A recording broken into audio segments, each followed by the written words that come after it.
Need ba talaga merong mga santo sa house? Kasi wala ako mga santo sa bahay. Holy Bible lang. May nagsabi kasi na dapat maglagay daw ako ng santo. Ang tanong, bakit nga ba naglalagay ang mga tao ng ganyan sa kanilang mga bahay? May mga tao kasi na dito na nagdadasal at nananalangin at humihingi ng blessing at ng proteksyon. At meron pa, sinasamba na rin nila ang mga inanyuang larawan.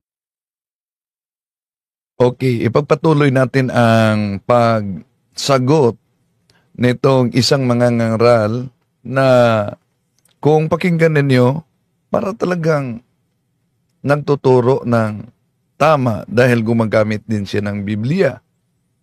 Pero ang problema, etong mga kapatid natin na siguradong Katoliko, doon nagtatanong sa ibang sikta. Kaya, alang naman, bigyan kayo ng tamang sagot. Yung tinatawag na kalahating katotohanan, half-truth. Bakit half-truth? Totoo naman na sa Biblia, Exodo Kapitulo 20, versikulo 3 hanggang 5, ay meron talagang ipinagbabawal na mga Diyos-Diyosan.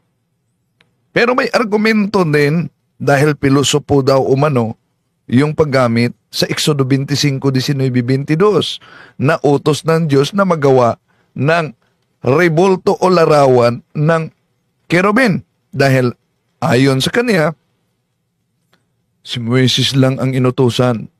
Ibig sabihin, bakit kayo mga Katoliko may mga imahe ng mga santo? O nga, ano? Sasagutin natin ito. Kasi manalingan, pag palaging inulit-ulit ay magmukha talagang katotohanan para sa ating mga kapatid na kulang ang kaalaman. Ang pagkadaya ay maranasan sa iba't ibang paraan. Pero napakasakit pag madaya tayo sa pananampalataya dahil nanganib pati ang ating kaluluwa. Viva Cristo Rey! Pro Dio et Ecclesia! Kumusta? Welcome sa ating live streaming. Ilang oras na lang, mga kapatid, papasok na ang taong 2025. No? At maya siguro gabi may live streaming din tayo, lalo na sa mga superstitious beliefs. No? Merry Christmas at advance Happy New Year sa lahat na maabot ngayon sa ating live streaming. At yung mga kapatid natin na magkukomento, ilagay niyo ang address ninyo kung saan kayo nagsubaybay. Napaka-busy ngayon, no? Dahil naghahanda na ang karamihan para sa New Year. Okay, ilagay ninyo kung asan kayo nakabase ngayon dahil para ma-shout out natin. Kumusta sa lahat nating mga suking taga-subaybay? Welcome po sa ating live streaming, Katoliko man at hindi Katoliko. Alam natin na busy-busy na ang mga kapatid natin sa paghahanda. Pero iwasan yung mga superstitious beliefs, ha? Pampaswerte, mga paputok at ano pa. Yun, iwasan. Dahil kahit pa sabihin ng karamihan, wala namang mawawala pag maniwala tayo sa ganyan. Pero ang laking mawawala sa atin. Dahil kung tingnan natin ang Catechism of the Catholic Church 21 at 30, superstitious is a total departure of the worship that we give to the true God. It is manifested with idolatry and various forms of magic and divination. Napakadelikado pala yung mga superstitious beliefs. Kaya iwasan, no, yung mga pabilog-bilog. Sa mga suki natin taga-subaybay, huwag kalimutan din na pindutin ang like sa ating live. At huwag din kalimutang mag-subscribe kung bago ka lang. At pindutin ang bell button para updated kayo, mag-comment at i-share ninyo. So, welcome sa lahat at mga suking taga-subaybay. At dito ating sasagutin, mga kapatid. Si Nelson Tomas, Happy New Year. Lagay nyo ang lugar ninyo na kung saan kayo para ma-acknowledge natin, kapatid. No? Sa lahat natin mga kapatid na sumusubaybay. Okay, ipagpatuloy natin sa pagkakataong ito ang pagsagot kaugnay sa isang nagtatanong. Sigurado talaga na ito'y Katoliko, pero ang problema lang, doon siya nagtatanong sa anti-Catholic. Kaya ito ang kanyang sagot. Need ba talaga merong mga santo sa house? Kasi wala ako mga santo sa bahay. Holy Bible lang. May nagsabi kasi na dapat maglagay daw ako ng santo. Ang tanong, bakit nga ba naglalagay ang mga tao ng ganyan sa kanilang mga bahay? May mga tao kasi na dito na nagdadasal at nananalangin at humihingi ng blessing at ng proteksyon. At meron pa, sinasamba na rin nila ang mga inanyuang larawan. Yun. So, doon nagtanong, kaya, yun ang sagot sa pastor. Kung magtanong kayo, punta kayo sa mga Catholic defenders natin, sa mga kaparian, para di kayo mailigaw. Dahil, lalo na yung first reading ngayon, kung nagsimba kayo, di po ba? Kaugnay sa mga bulaang mga ngaral, mga antikristo, na babala sa mga apostol, ayon sa unang Juan, Kapitulo 2, versikulo 18-19. Si kapatid Nelson Tomas from the Marinas, Cavite. Welcome po, kapatid. Okay. Kahit napaka-busy sa paghahanda, live pa rin tayo ngayon para sasagutin natin ito, mga kapatid, punto por punto. Binasa niya ang nagtanong sa kaniya. So, kung ikay Katoliko, doon ka sa pastor nagtanong, doon ka sa grupo nila ni Eliseo Soriano, at sigurado talagang mailigaw ka, o kaya doon ka sa grupo sa mga ministro ni Felix Manalo, mailigaw ka talaga. Dahil sila ay nagtuturo, although sola escritura, Bible alone, pero sila ang katuparan sa unang Juan Kapitulo 2, 18-19. Nandito na ang mga kaaway ni Kristo. Antikristo sa King James Version yan. Sila'y galing sa atin, ngunit sila'y humihiwalay sa atin upang makilala na sila'y hindi talaga kasama natin. Ito, simulan natin. Need ba talaga merong mga santo sa house? Kasi wala ako mga santo sa bahay. Holy Bible lang. May nagsabi kasi na...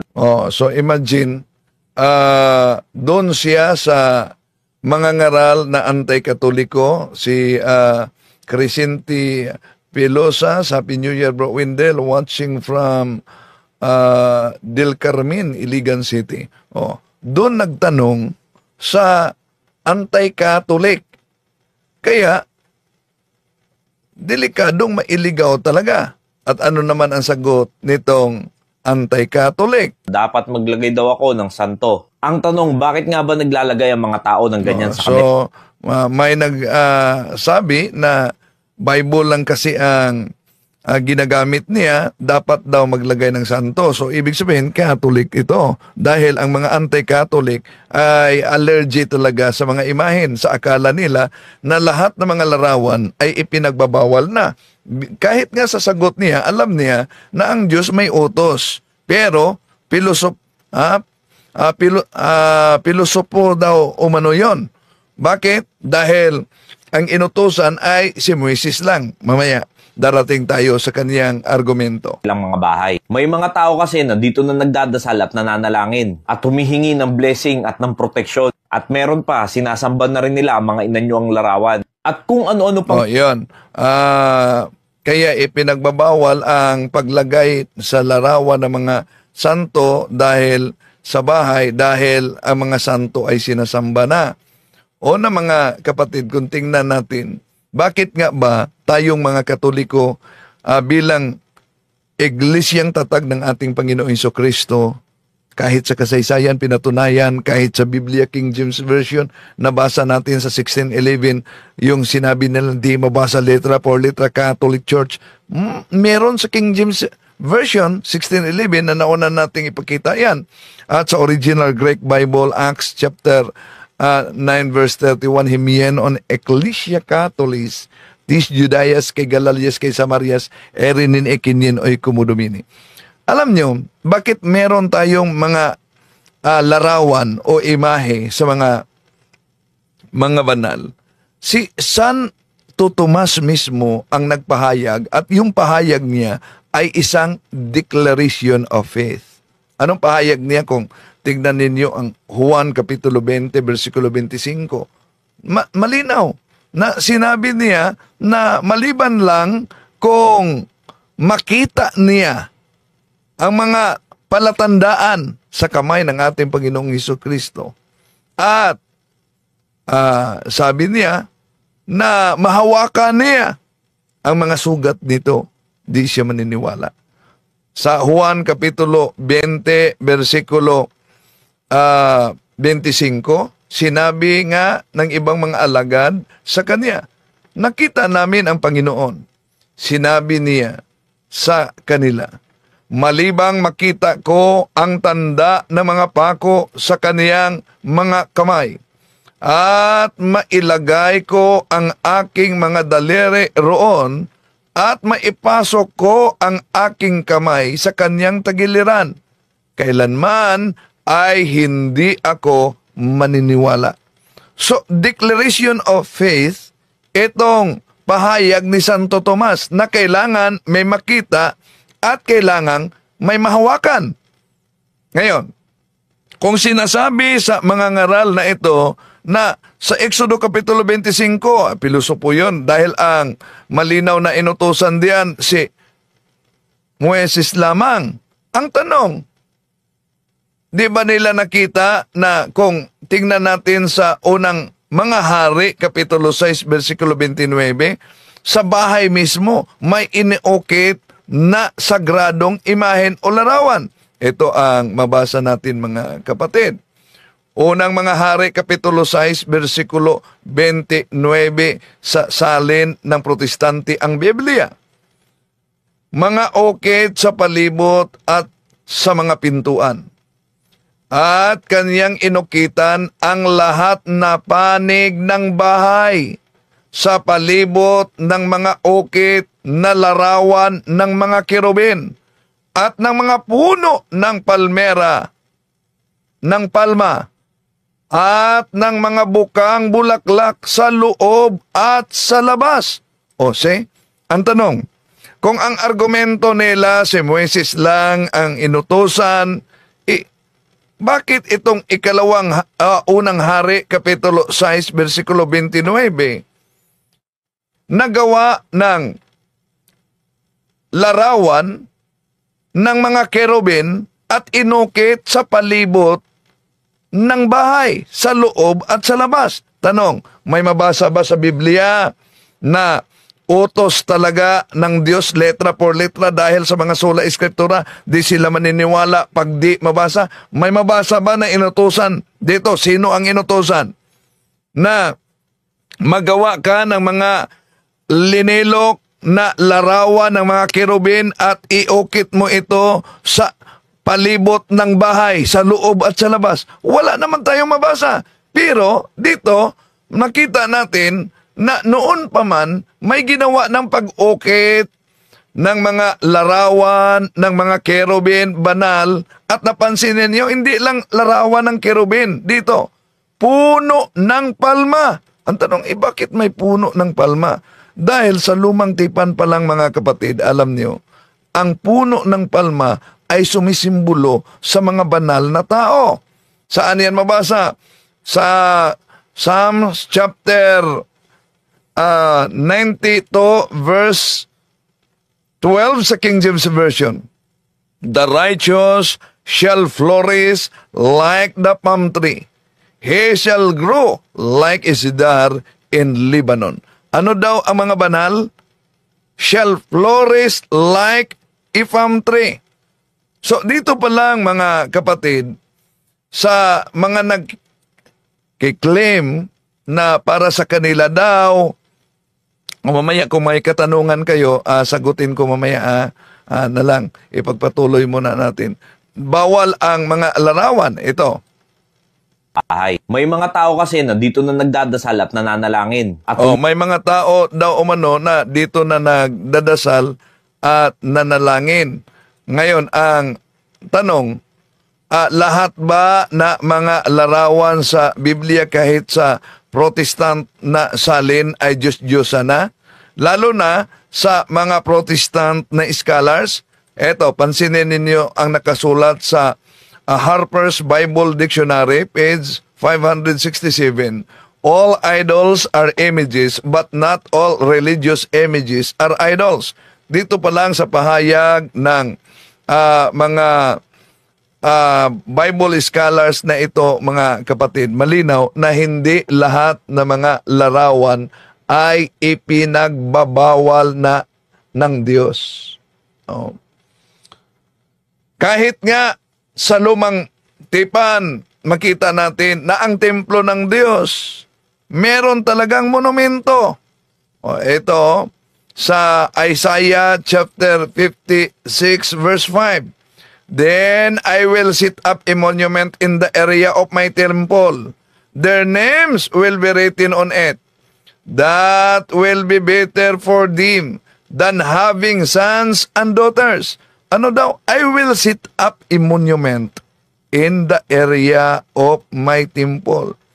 Ang tanong, sabi niya, dito na kasi kayo sasamba, dito na kayo sagawa ng mga panalangin. Ang pagkakaroon ba ng mga larawan ay pag Diyos na ba mismo sa larawan? Ano bang opisyal na aral ng simbahang Katoliko na ito'y inaawasang basahin at ilantad ng ibang mga anti-Katoliko para tayo ay tulig sa nila? Pero tingnan natin ang Catechism of the Catholic Church 2132. The Christian veneration of images is not contrary to the first commandment, which prescribes idols.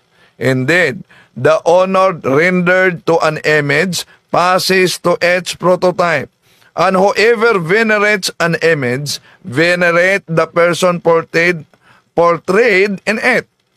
The honor paid to sacred images is a respectful veneration, not the adoration due to God alone.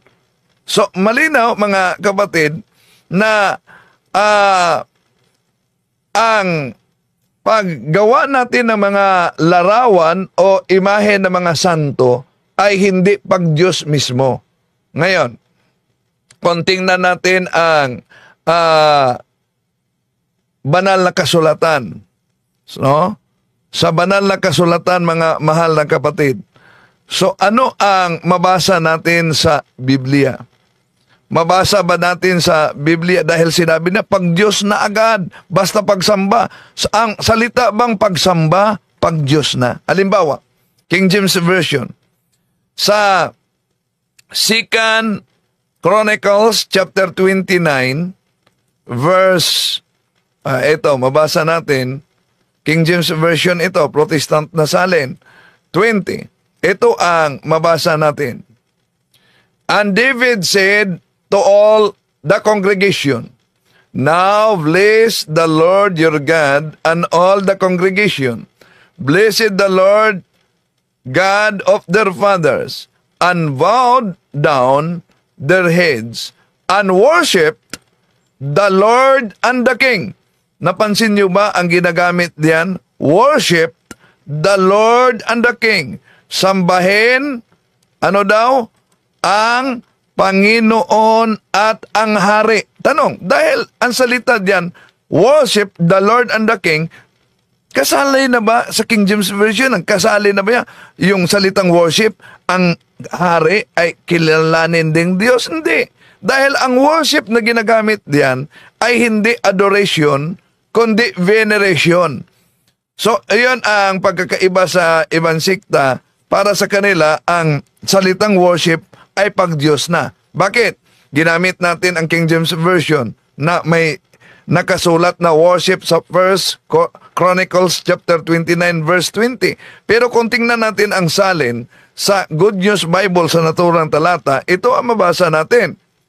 Then David commanded people, Praise the Lord your God, and the whole assembly. Praise the Lord, the God of their ancestors, and they bowed low and gave honor to the Lord and also to the King. So dito pa lang, ang salitang worship mga kapatid ay sa ibang salin, malinaw na tinatawag honor. No? So ibig sabihin, hindi talaga na pag Diyos na.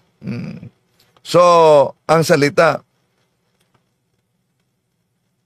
So sabi ni Junjun Arias Jr., common sense na lang po, ayaw at bawal sa kanila ang mga banal na santo o santa kasi wala po silang sulat sa pool hanggang ngayon sa tagal na nilang mga tiwalag. May God bless us all. Yun ang sabi ng ating kapatid. Okay. Ituloy natin mga kapatid ang pahayag niya. Humihingi ng blessing at ng proteksyon. At meron pa, sinasamba na rin nila ang mga inanyo ang larawan. At kung ano-ano pang Yun, sinagot na natin ang salitang pagsamba, no? tradisyon na paniniwala tungkol dyan. Na sa totoo lang, wala naman talaga yung maiaambag sa atin. Wala daw umanong maiambag ang pagkakaroon ng mga imahe o larawan sa atin. Wala nga ba? Tingnan natin kung ano ang iaambag, lalo na nabasa natin ang Isaiah chapter 56 verse 5, I will set up a monument in the area of my temple. Imposible naman kung itong mga sula, eskriptura o Bible alone mga kapatid, di nila nakita at di nila nabasa yan. So, kung sasabihin nila na walang ikadudulot o ikaambag na kabutihan ang pagkakaroon ng monumento, mga kapatid, lalo na sa mga banal na nabasa natin sa Isaiah 56:5 na I will set up a monument in the area of my temple. Ang tanong, sige nga, ang tanong, tingnan natin sa salin pa rin ng Protestante, the Living Bible Paraphrase. Ano po ba ang maiambag? Bakit ang Diyos nag-utos na sa kanyang templo ay magawa, I will set up a monument in the area of my temple? Okay, silipin natin ang Joshua chapter 4 verses 6 up to 7. We will use them to build a monument so that in the future, when the children ask, what is this monument for? You can tell them, it is to remind us that the Jordan River stopped flowing when the ark of God went across. The monument will be a permanent reminder to the people of Israel to this amazing miracle. So, malaking iambag pala ang monumento mga kapatid. Bakit? Dahil sabi diyan, a monument is a permanent reminder. Kaya, sa templo ng Diyos, lagyan ng monumento daw. At hindi lang yan, may altar pa. Ang ibang sikta, wala silang altar, di po ba? Wala pang monumento ng santo dahil walang mga kasamang santo. Isaiah chapter 19, verse 19. Protestant na salin din. In that day, there will be an altar to the Lord in the heart of Egypt, and there will be a monument to the Lord in its border. Meron pang altar sa Panginoon, meron pang monumento sa Panginoon. At ano ang kabuluhan sa monumento? Nabasa na natin ang salin sa Joshua chapter 4 verses 6 up to 7. The monument will be a permanent reminder. Protestant na salin ito. The monument will be a permanent reminder to the people of Israel of this amazing miracle. Ang ginagamit natin, salin mismo ng mga Protestante. Dahil kung saling Katoliko, abay sasabihin nila, lalo na pag may mabasa letra por letra, ang palusot ng mga pastor kasi mga kapatid ay, abay, daya daw. Pag may mabasa, daya. Yun ang problema ng mga anti-Katoliko, no? Pag may mabasa, daya na. Okay. Tuloy natin mga mahal na kapatid ang kanyang pahayag. Yan pa magiging dahilan upang magkasala sa Diyos. Una, ang pagkakaroon ng Diyos-Diyosan Iyon, wala tayong total. Exodo Kapitulo 20, versikulo 4, 5, yun ang binabasa niya, no?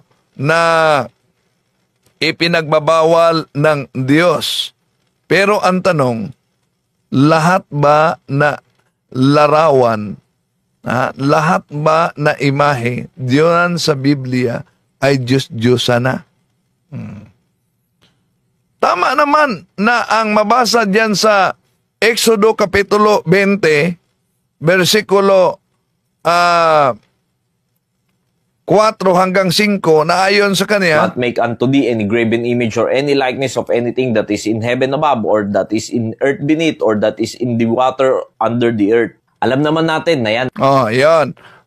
Alam natin talaga na yan ay ipinagbabawal, ngunit yun ay Diyos-Diyosan na ayon sa Harper's Bible Dictionary, page 567, all idols are images, but not all religious images are idols. Pero alam ba niya na maliban na ang Diyos ay nagbabawal sa paggawa ng mga larawan, inanyuan sa mga Diyos-Diyosan, ang Diyos din mismo ay nag-utos kay Moises na gagawa ng larawan ng kerubin. Na ikasama sa Ten Commandments, at ayaw ng Diyos na tayo ay gumawa ng mga ganyan upang sila ayukuran, pagsilbihan at sambahin. Dahil Yung yukod ba, pag mabasa natin na niyukuran, ibig ba sabihin pag Diyos na yon? Ha? Di ba niya nabasa na diyan sa Biblia makita natin na may yumuyukod sa larawan ng mga kerubin? Imposible naman pag di nila yan mabasa, mga kapatid. At kung walang kabuluhan ang pagiging pagkakaroon ng larawan, dahil para sa kaniyang argumento, ang Diyos ay espiritu at sambahin natin sa espiritu at katotohanan. Tama man, pero mali ang kanilang unawa. Bakit? Ang Diyos ay espiritu, tandaan natin. Pero bakit sa Numbers chapter 21 verses 8 up to 9, ang Diyos mismo ay nag-utos kay Moises na gagawa ng tansong ahas upang sino man ang makakita noon sa tansong ahas na makagat sa mga makamandag na ahas ay gagaling.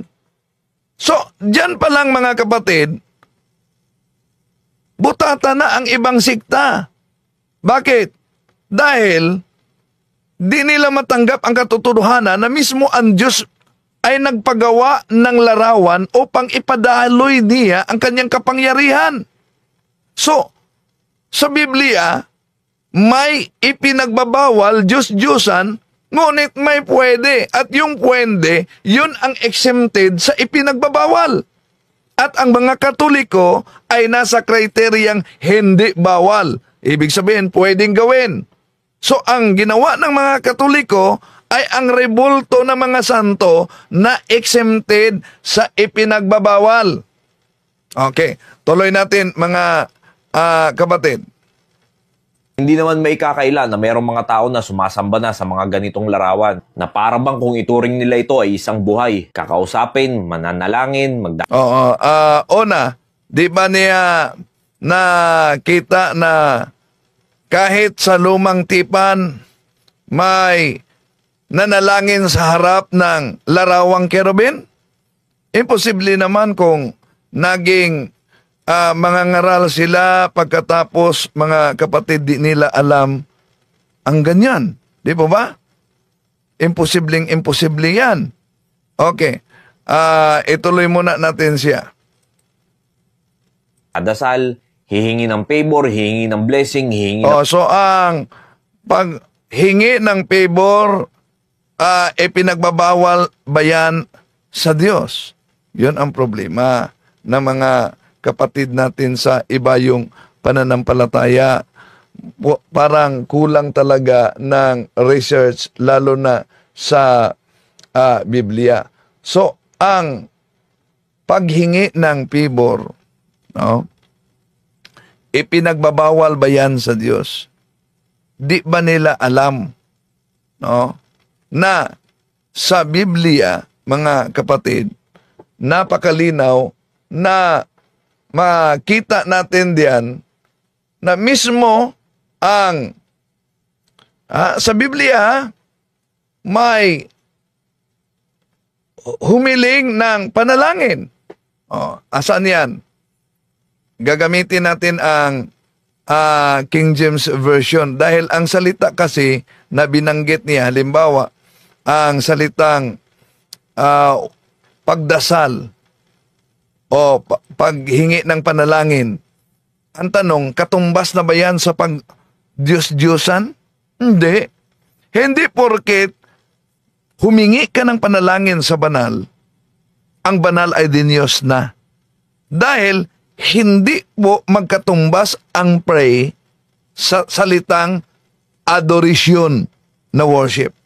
Kundi, yung salitang pray, ibig sabihin, to ask or to request. Di ba ba? Halimbawa, tingnan natin, King James Version ha. Ano ang nakasulat sa King James Version sa Gawa ng mga Apostles, chapter 8, verse 34. Ito, mabasa natin mga kapatid. And the eunuch answered Philip and said, I pray thee, of whom speaketh the prophet this? Of himself or of some of other man? Napansin nyo ba ang nabasa natin diyan? I pray thee. Di po ba? Dahil ba sinabi ng eunuko, batay sa mabasa natin mga kapatid, I pray thee. Ano yung I pray thee? I pray you. Old English kasi. Dahil ba sinabi ng eunuko kay Philip na ako'y nanalangin sa iyo. Ibig ba sabihin, diniyos na ng eunuko si Philip? Hindi po. Dahil ang eunuko ay may gustong ipakausap kay Filipe. May gustong hilingin at may gustong hingin. At yun ang sagot mula sa mga mapagkumbabang tanong niya kay Santo Filipe kung sino daw ang tinutukoy batay sa nakasulat. Ang propeta ba na mabasa sa naturang kasulatan? Hindi lang yan. Kung tingnan natin ang Genesis chapter 13 verse 8, ito ang mabasa natin mga kapatid. And Abraham said unto Lot, let there be no strife, I pray thee, between me and thee, and between my herdmen and thy herdmen, for we be brethren. See? Nakita niyo ba ang nakasulat? King James Version yan, Genesis chapter 13 verse 8. Ibig ba sabihin, diniyos na ni Abraham si Lot dahil sa kanyang sabi, nanalangin ako sa iyo. Batay sa salin ha. Nanalangin ako sa iyo. I pray thee. Di nanalangin siya. Di po ba? Gusto nila letra por letra. So, noong nanalangin si Abraham kay Lot, ibig ba sabihin na diniyos na si Lot? Hindi. Dahil may hinihingi siya. May ipapakiusap siya, may ipapasuyo siya, at may hinihiling siya kay Lot. Ganon din ang mga kaanib ng simbahang Katoliko sa mga santo, sa Mahal na Birhen Maria. Meron tayong gustong hilingin na silang mga santo ang magdala sa ating panalangin. Hindi ba yan mabasa sa Biblia? Kung tingnan natin ang Job chapter 8 verse 8, napakalinaw yan mga kapatid. O Daniel, no? Okay, tuloy natin ang argumento ni Pastor. Protection, meron pang mga namimiloso po dyan. May namimiloso po dyan. Para sa kanila, pilosopo na. Bakit pilosopo? Dahil mahirap talaga nila na i-argue itong katotohanan ito. Pilosopo na. Kung lahat na larawan ay ipinagbabawal ng Diyos, bakit ang Diyos na nag-utos na bawal ang mga Diyos-Diyosan sa Exodo Kapitulo 20, versikulo 3 hanggang 5, ay siyang Diyos na nag-utos sa Exodo Kapitulo 25, versikulo 19-22 na magawa ng mga monumento o larawan ng kerubin? Pero para sa kanya, pilosopo daw ito. Pero ano po yung pilosopo? Filosofia es esencia rationalis per rerum supremas causas. Di po ba? Yun ang definition ng filosofi. Okay. Ituloy natin. Sabi nila, bakit daw yung sa Ark of the Covenant, gumawa sila ng imahe ng anghel? Yung sa Ten Commandments, Yan. Ang palusot nila kadalasan, no? Bakit sa Ark of Covenant may mabasa natin dito na ang Diyos mismo nag-utos na magawa ng mga larawan. No. Pero ang palusot niya, ito ang palusot niya mga kapatid. Batay dyan. kasi in general yan, pangkalahatan yan. General, pangkalahatan. Sa Exodo Kapitulo 25, versikulo 19-22, hindi pangkalahatan para sa kanya. Hindi general. Ang Exodo Kapitulo 20, versikulo 3-5, general, pangkalahatan. Okay, palagay natin. Yun ang argumento niya. General, pangkalahatan. Bawal talaga dahil general, pangkalahatan. Ang tanong, kung general, pangkalahatan, bakit sa general na pangkalahatan, ang Diyos nag-utos, bawal ang Diyos-Diyosan, bakit siya ang Diyos na nag-utos sa Exodo Kapitulo 25, 19-22 na magawa ng larawan ng mga kerubin sa arka? Ibig sabihin, mula sa general pangkalahatan, may exemption. Hindi lahat ng mga larawan ay ipinagbabawal. Tuloy natin. Na huwag kang gagawa ng imahe na inanyuan sa langit, sa lupa, at sa tubig upang sambahin mo. Yung sa Ark of the Wala tayong tutol diyan. Sa mga Diyos-Diyosan yan. Pero sa Ark of Covenant, Covenant, specific kasi yun na inutos sa kanila. Kaya hindi nangangahulugan, hindi porket inutos yun sa kanila na gumawa sila ng imahe ng anghel, pwede na. Yung yan. Specific daw umano. Specific, inutosan si Moises. Bakit? Kung tingnan natin ang ikalawa na ang Chronicles, Kapitulo 3, versikulo 10, may mabasa natin din na gumawa sila ng larawan, inuokit na imahe ng kerubin. Di po ba si Moises lang ang specific na inutosan? Bakit pagdating sa 2 Chronicles Kapitulo 3, versikulo 10, may gumawa ng inukit na larawan ng mga kerubin? Ba't nagpatuloy ang paggawa? Hindi lang yan. Ito sa unang mga hari, Kapitulo 6, versikulo 29. At kanyang inukitan ang lahat ng panig ng bahay sa palibot ng mga ukit ng larawan ng mga kerubin at ng mga palma na puno at ng mga bukang bulaklak sa loob at sa labas. Tanong, kung si Moises lang ang inutosan, specific, bakit nagpatuloy? Kahit pa mabasa natin na sa loob at labas ng bahay sa unang hari, Kapitulo 6, versikulo 29, na nagkulit ng larawan na mabasa natin at larawan ng kerubin. Ibig sabihin, may exemption sa ipinagbabawal. Yun ang di na gets ng ating mga kapatid na anti-Catholic. Okay, tuloy natin.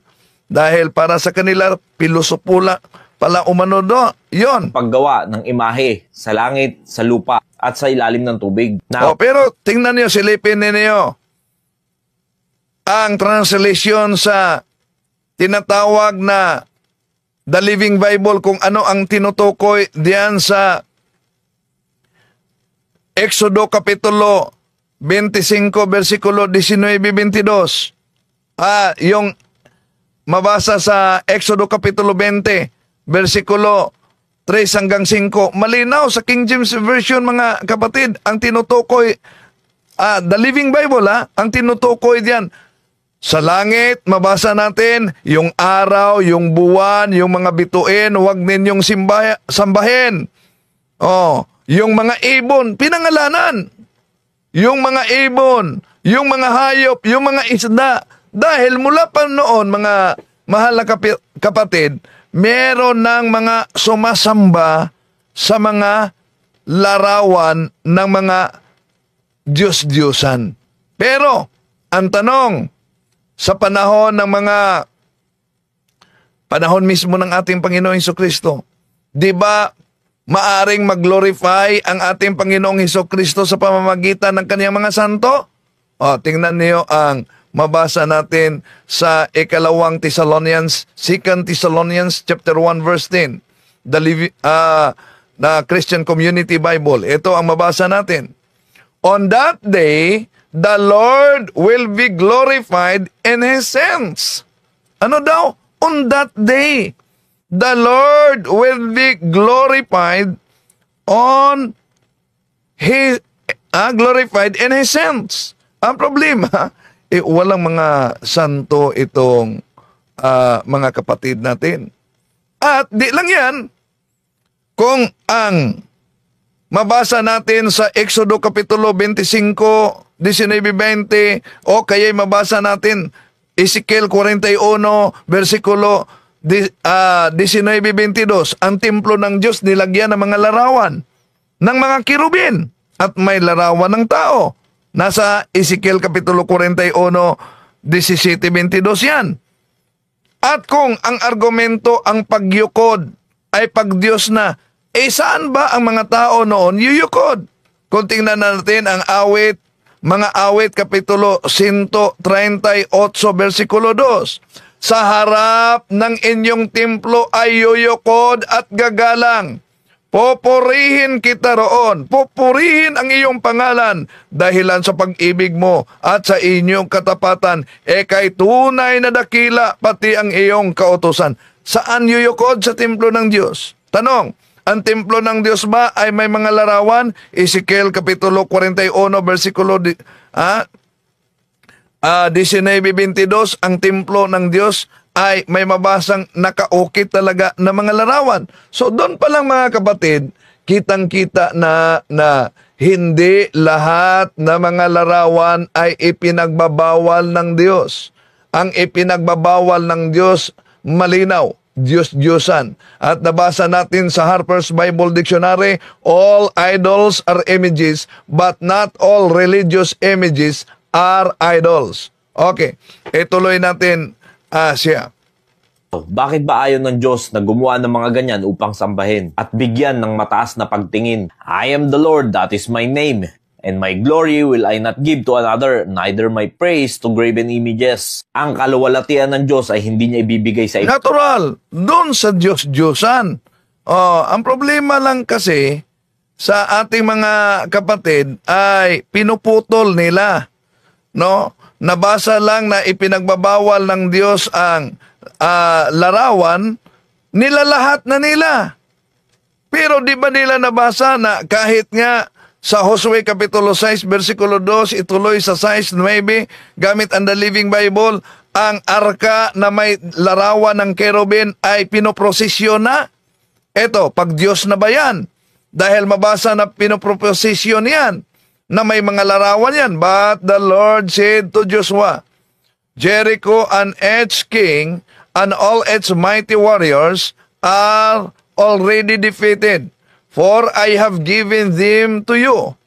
So Joshua summoned the priests and gave them their instructions.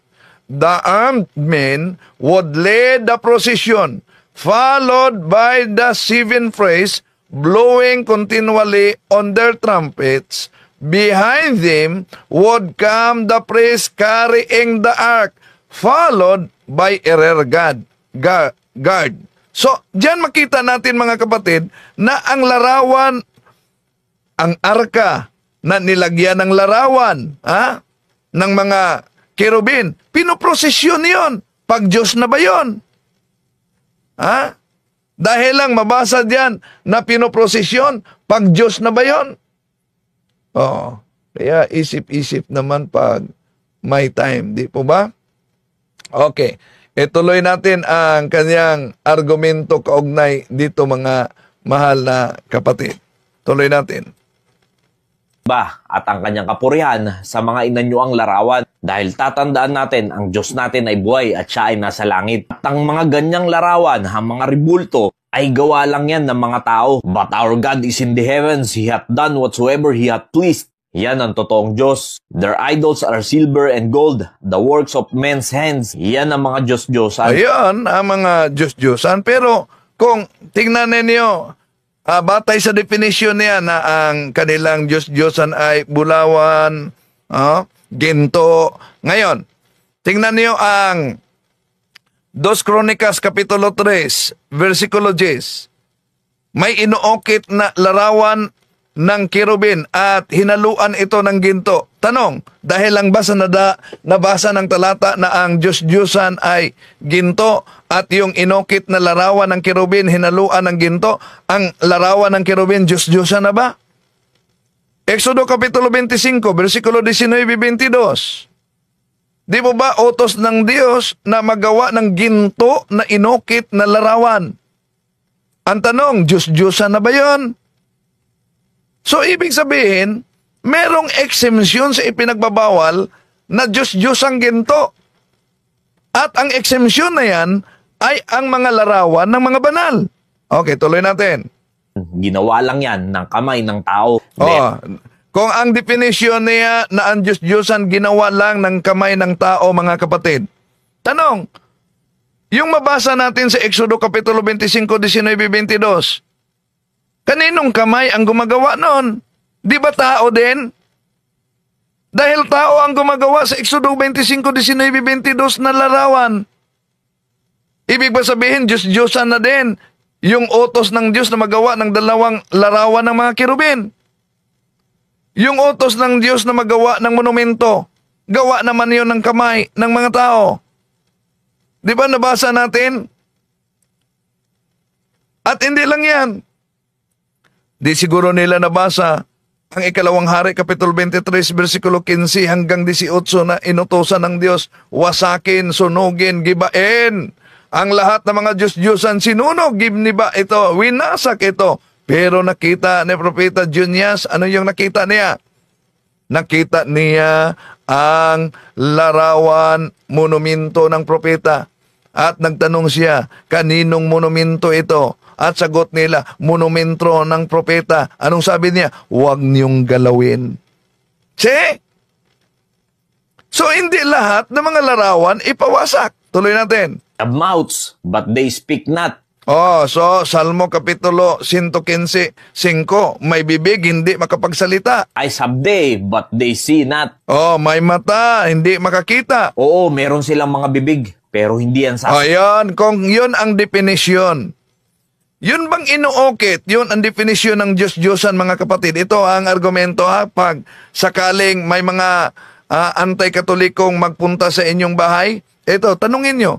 Kung ang argumento ninyo, Salmo Kapitulo 115, 5, na may mata di makakita, may bibig di makapagsalita, may tenga di makarinig. Tanong, yung utos ng Diyos sa Exodo Kapitulo 25, 19-22, di po ba nagpagawa siya ng larawan ng mga kirubin?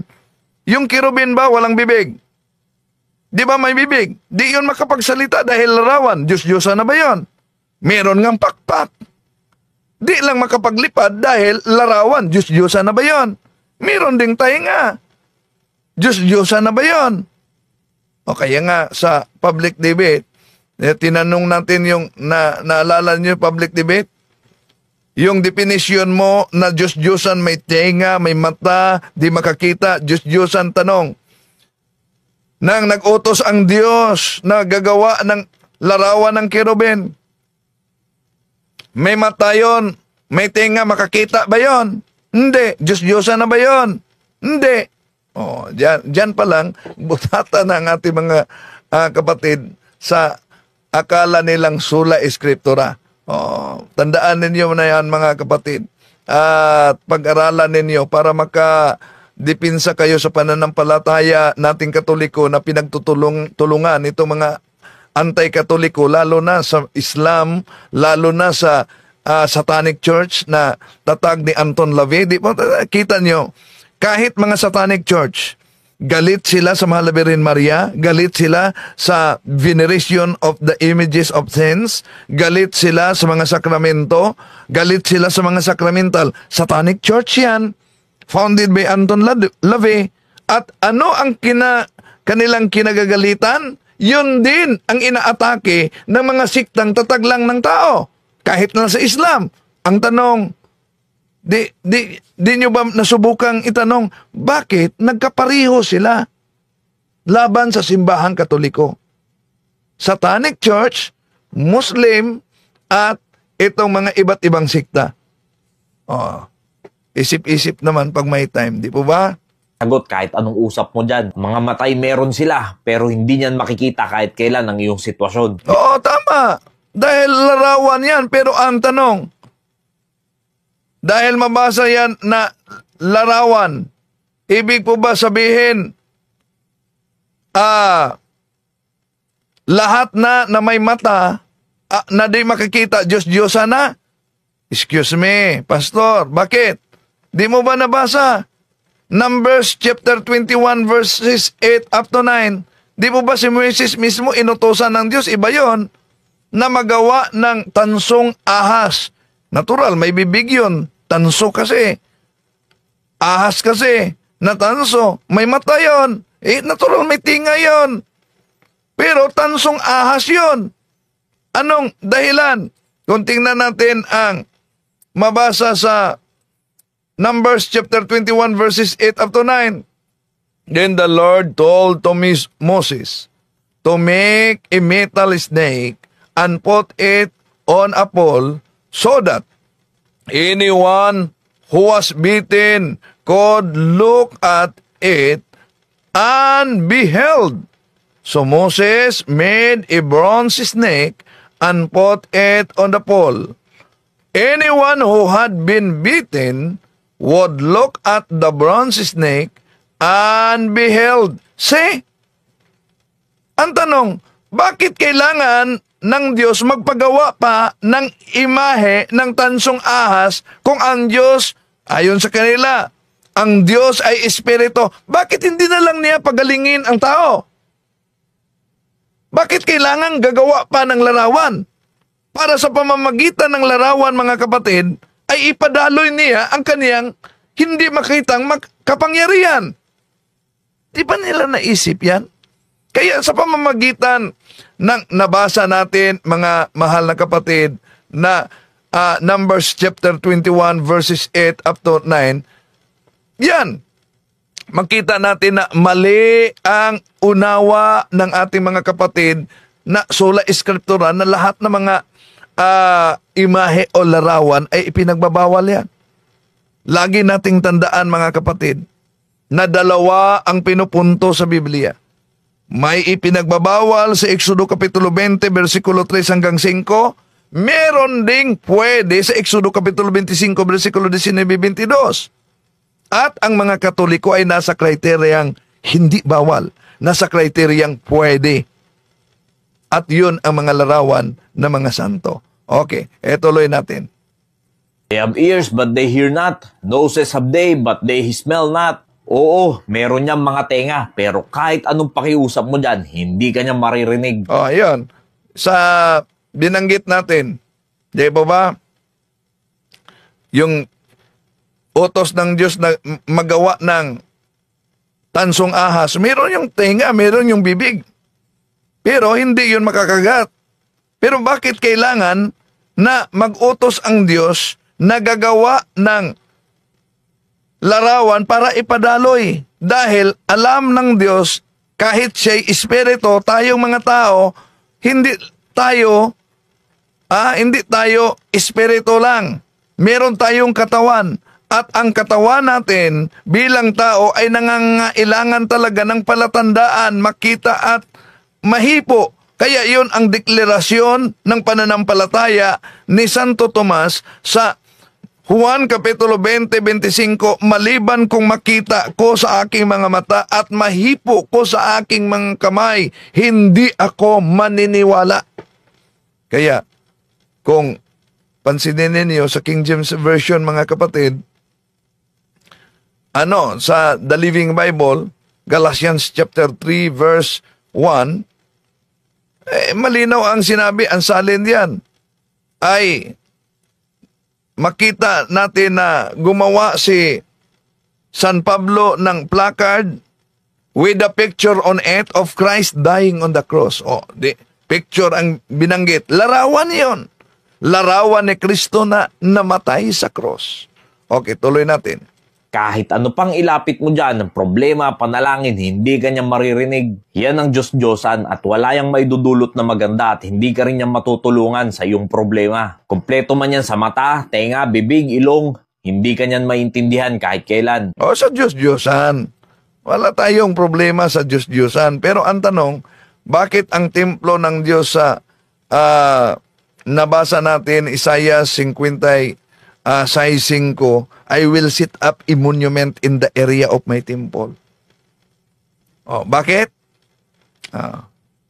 At di lang yan, mga kapatid, punta tayo sa, sabi niyang,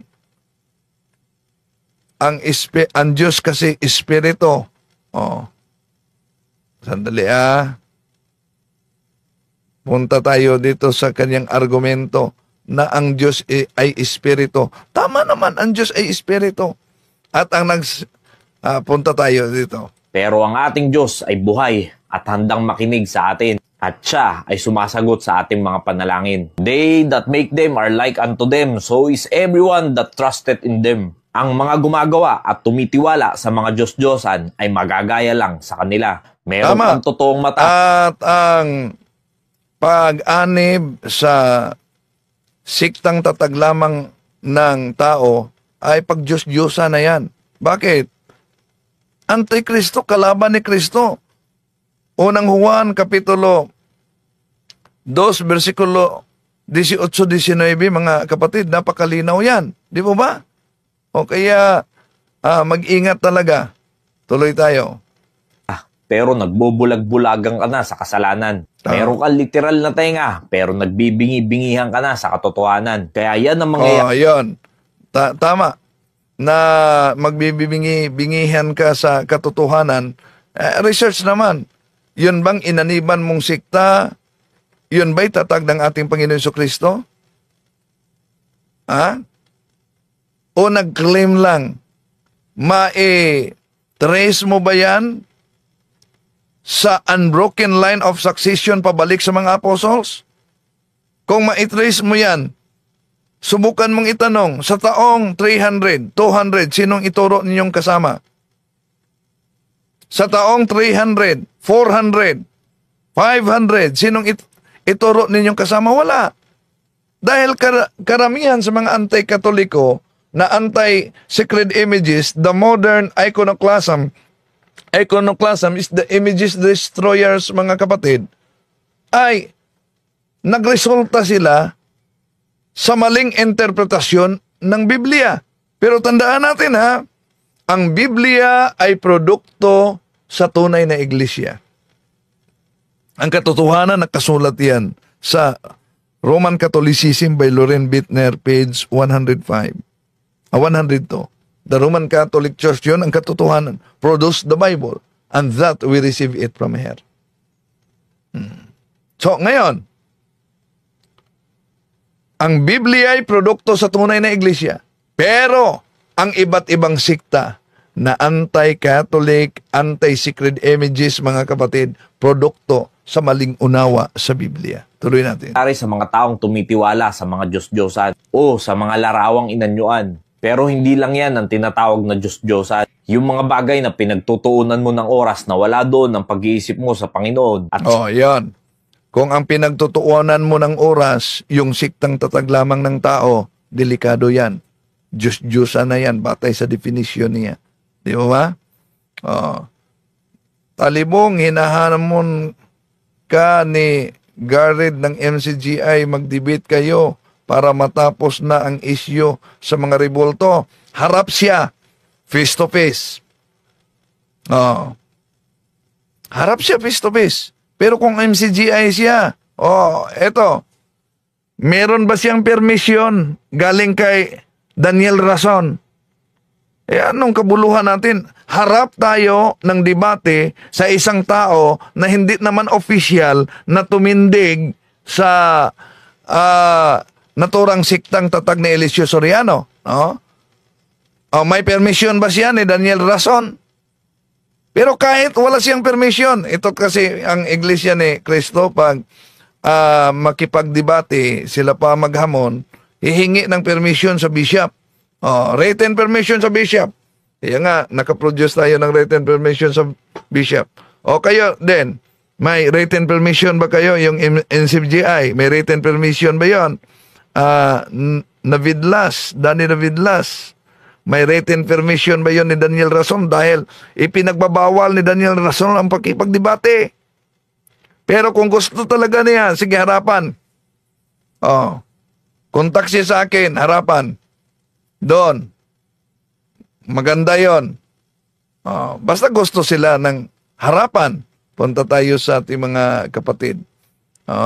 Si Nelson Tomas watching from Dasmariñas, Cavite.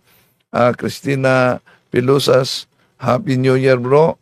Oy, malapit na palang may interview ako sa Radyo Bumbu ngayon. Mamaya, no? Radyo Bumbu Cagayan. Kaugnay sa mga superstitious beliefs. Si Crescente Pilosas, Happy New Year, bro Windel, watching from Del Carmen, Iligan. Hedria account, baka di yan mga Katoliko nagpanggap lang, yung linya niya lang ang may nagsabi sa akin. Nakakataka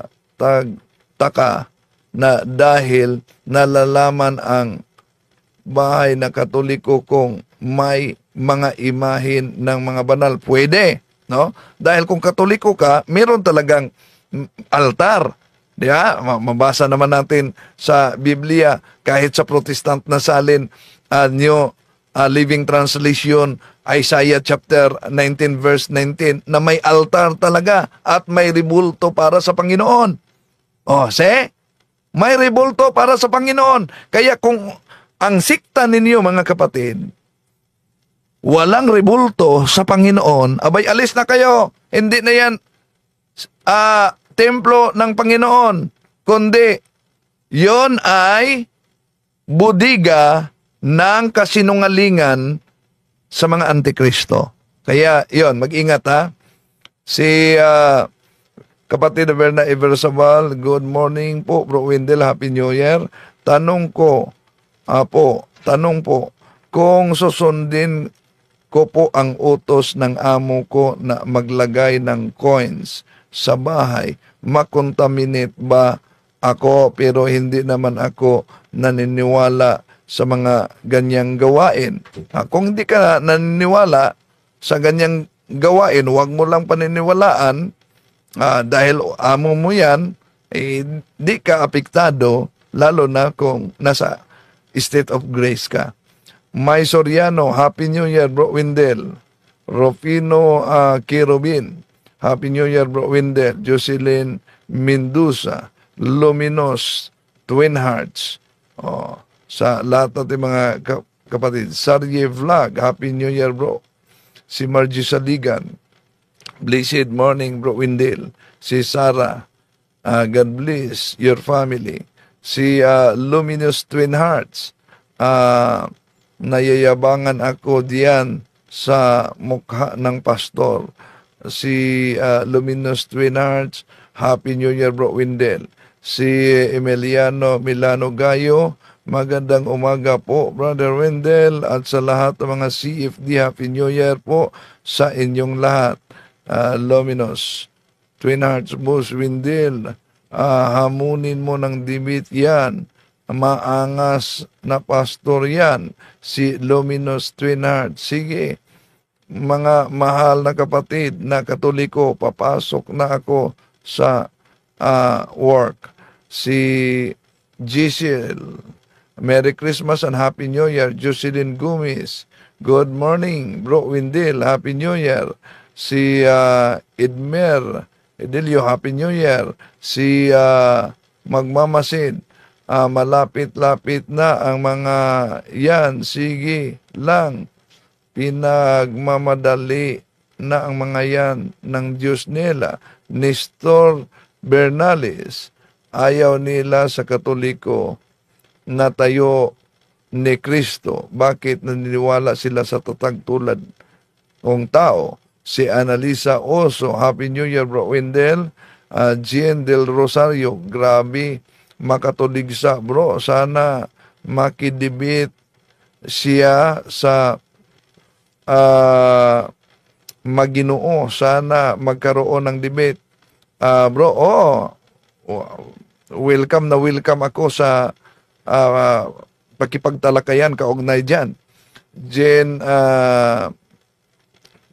Del Rosario, baka mabasa lang siguro yan sa Bible, bro. Sa unahan lang, hindi tinapos kasi di niya nalaman na di lahat ng larawan ipinagbabawal. Nestor Bernales, ayaw maniniwala sa Pasko pero nangunguna sa pamasko. Si Margie Saligan, Happy New Year sa lahat, sa iyo, Bro Windel, and si Sarah. Si Mary Matano, Happy New Year, Bro Windel. Imelda Duran, Happy New Year to you, Bro Windel, watching from Iloilo. Los Meminda Constantino, Happy New Year, Bro Windel, and si Sarah. Si Carmel Joseph Kelma, Bro Windel, God noon. Tanong ko po, tama po ba ang New Year to ko Christ the King? Okay. Hindi yung New Year na Year of the Snake. Pigan yun. Opi, Happy New Year, Bro Windel. Samay City, Happy New Year to you, Bro Windel, and to your family, to all patrons of our show. Si kapatid Berna Ibersabal, watching from Las Piñas City, Manila. Si Mamay Este, Mary, Mother of God, bless us always. Si Sinas Tomas, good morning, maligayang Pasko at manigong bagong taon. At minsan nagpanood ko siya, pero mali ang unawa niya. Si Jean Del Rosario, tama, may altar pa nga bakit kapag ipinagbabawal ang larawan, debate, bro, debatihin mo yan para makaalaman na. Okay, di naman ako ang naghahamon, pero pag may hamon, tatanggapin natin yan. Carmel Joseph Hakelmak, katong Christ the King, atong New Year sa mga Katoliko. Ang problema yan. Huwag lang dagdagan ng superstitious beliefs. Si Joseph Jorisma, good morning, Sir Windel, advance Happy New Year. God bless. Si Imelda Rolion Muso, Happy New Year po sa lahat. Si Niel Gabat, Calderon, Happy New Year, Bro Windel.